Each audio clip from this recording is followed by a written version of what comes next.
If you've got a shower head like this and it's bunged up, it's not always obvious how to get this unbunged.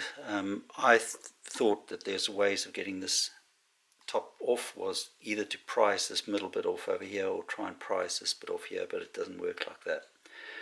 Believe it or not, this middle bit is actually threaded in there, it screws in there, and you don't need many tools for this. I used a piece of stiff wire.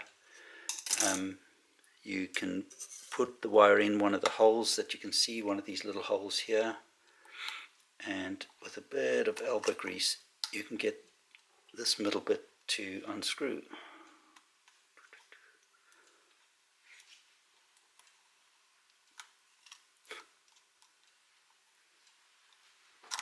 Okay, can be a bit tough at times, but yeah, that comes off.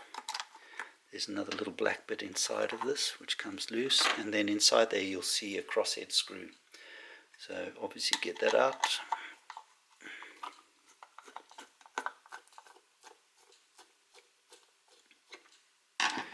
And the rest of the shower head comes apart like this. Right, so this is the bottom, obviously the base. There's nothing else to come out of that. So give that a clean. All of these bits and pieces, give them a good clean out.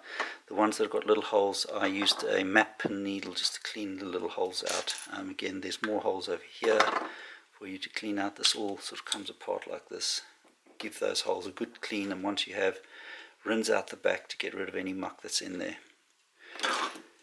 Right, like I said, clean everything out. There are things that you should be careful of.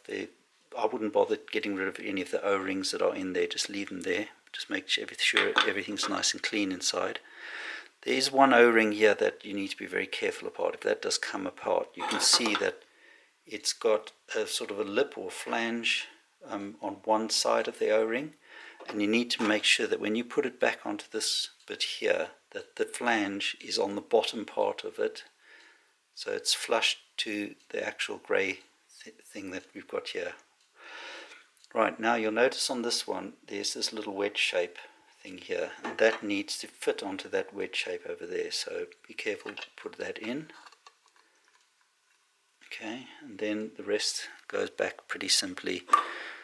You take the bit that you've cleaned out, and you can see there's various lugs on the side of it, and these will fit in. You just need to turn this until you feel it slotting in to its place.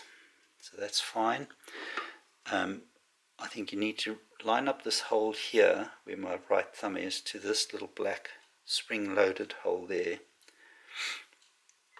Again, put this all on, make sure it feels like it's fitting nicely. Swizzle that around until it clicks in. Get your screw back in.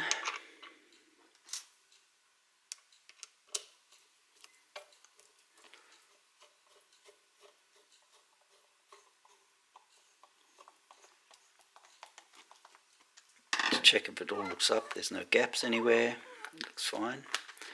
Finally, put this little black bit into this top bit here. There is again lugs that'll only fit in one way, and then screw it back in.